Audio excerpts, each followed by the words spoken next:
Alright, time to continue my list of my top 30 favorite movies of all time. I've already talked about Spider-Man Into the Spider-Verse, Eyes Wide Shut, and Wall-E. You can check out those videos at the end of this one.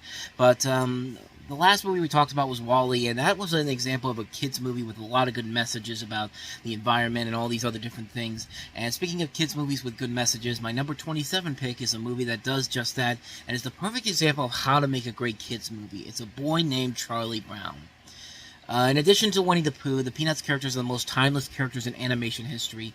They have never aged with the times. You never see them with cell phones. You never see them with iPods. You never see them completely change their characters just to connect with the kids of today. The Peanuts have pretty much remained the same way they've had for decades, but at the same time, that both kind of hurts and saves the franchise. The stuff I mentioned before saves the franchise. It hurts the franchise because the comedy in some of the newer Peanuts specials, at least the ones that were coming out before the Apple specials, were kind of mediocre, because hearing the same jokes over and over again do get very old. You know, poor Charlie Brown, he can't fly a kite, he always loses in baseball. Like, in this particular movie, though, this is the first Peanuts movie ever, and this was coming at a time when other studios were finally starting to try to combat what Disney was doing all these years. I mean, Walt Disney had only passed away 2 years after this movie came out, 2 years before this movie came out, I should say. And you were seeing all these different studios putting out their own animated movies, trying to get into the game. And this was an independent company that put this out, National General Pictures, I think it was called. But the movie has gone through like different studios throughout the years. It went to 20th Century Fox in the 90s, and then Paramount currently has the film rights as of right now. But so the story is that you have Charlie Brown, like I said before, he can't fly a kite, he always loses in baseball. Having his faults projected on a screen by Lucy doesn't help him much either. So against the sage advice and taunting of the girls in his class, he volunteers for the class spelling bee and actually wins. Next, it's off to the school spelling bee, once again a winner. And now the pressure is on for him as he's off to New York City for the televised National Spelling Bee.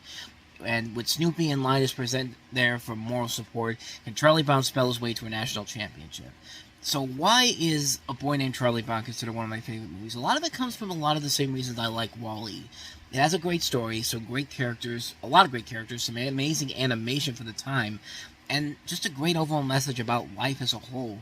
The story works very well here. It's the classic Peanut story structure that Charles Schulz perfected, and he manages to put together a great story with some great subplots put in there that's in the Peanuts fashion. You have a great subplot about Linus giving Charlie Brown his blanket as a thing for good luck, and he basically goes to withdrawals, and then him and Snoopy eventually go out to New York City to find out where his blanket is, and Charlie Brown loses it because he's paying so much attention to practicing for the spelling bee, and they go all around New York City, and that's one of the subplots they have in here.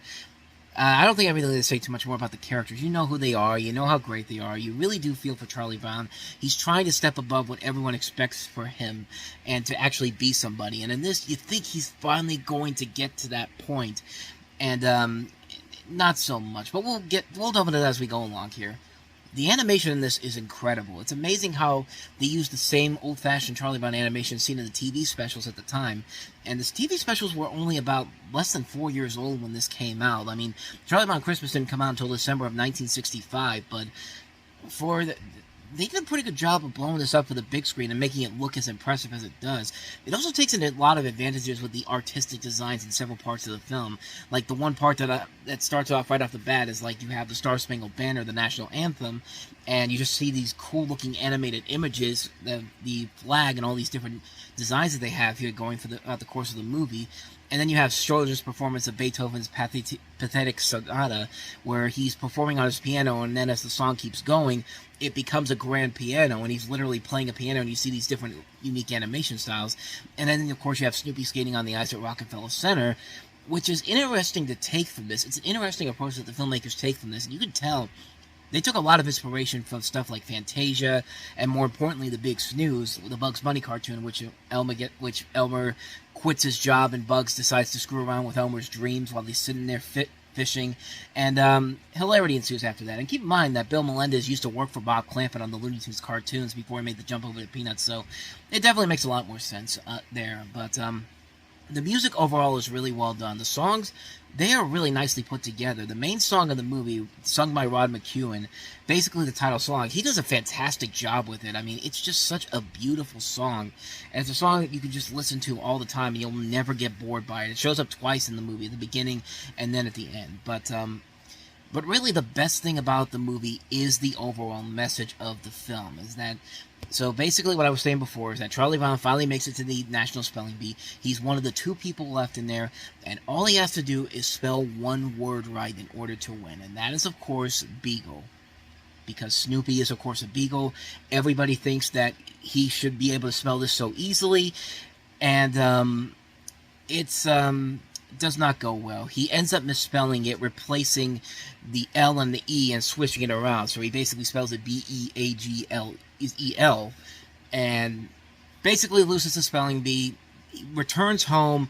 Nobody's there to welcome him back, and to their credit, though, it was after midnight. But it just, at the same time, though, that was kind of a dick move on them not to welcome him back and just completely abandon him after all that. And he ends up getting so depressed. Like, this is kind of the kid's equivalent to something like suicide for the most part. I mean, it leaves Charlie Brown so depressed. And Linus comes into the final scene of the film where Charlie Brown is still sitting in bed. He hasn't gone back to school, and he's basically trying to convince him to come out into the world again, and tells Charlie Brown that he may think everybody doesn't like him anymore, but then Linus says something that wakes him up and gets him to come out and live his normal life again. And it's a really great message, and he basically just tells him, did you notice something, Charlie Brown? The world didn't come to an end. And it's a great message about not giving up on yourself no matter what happens. I mean, yeah, you had this moment, and yeah, it sucks that you didn't get to the finish line like you wanted to, but you just gotta go and live your life, man. Like, this is, and that's the biggest problem with a lot of kids' movies nowadays, is that, with the exception of Disney and Pixar, although a lot of other studios nowadays are starting to have these messages put in there, the people that make these movies don't care about teaching lessons or leaving kids with some advice about life. All they care about is making money by throwing in stupid comedy, poop and fart jokes, characters that are by no means memorable, and just putting no effort into their productions and only making them just to make a quick buck. And the great thing about this is that A Boy Named Charlie Brown does not do that. It doesn't treat its audience like they're idiots. It doesn't throw in stupid comedy or gross out jokes to get a cheap laugh. It does nothing that most of the kids' films of today do. It teaches you valuable lessons about life. It gives you cold, hard reality, but then gives you something to inspire yourself to keep going no matter what happens.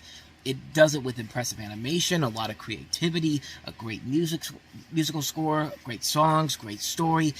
It keeps the characters the same way we've come to see them. It's a type of kids movie that is slowly but surely making a comeback. DreamWorks has been doing it with a couple of their movies recently, like not talking down to them, dumbing it down for them. I mean, Warner Brothers has done it so well with the Lego movies, along with some of the other films they put out recently, but those reasons are just why this movie has such an impact on my life. It's one of my favorites. It's a film that I always go back to. It's a classic film, a great movie with a lot of heart, a lot of fun, the perfect kids film, A Boy Named Charlie Brown. If you have not seen it, do yourself a favor and go out and check it out. So that is A Boy Named Charlie Brown, my 27th favorite film of all time. Go ahead and check out some of the other videos I've done looking at my previous movies that I've had on this list.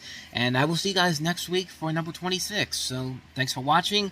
Hope you enjoyed it, and I will see you next time. Until then, take care.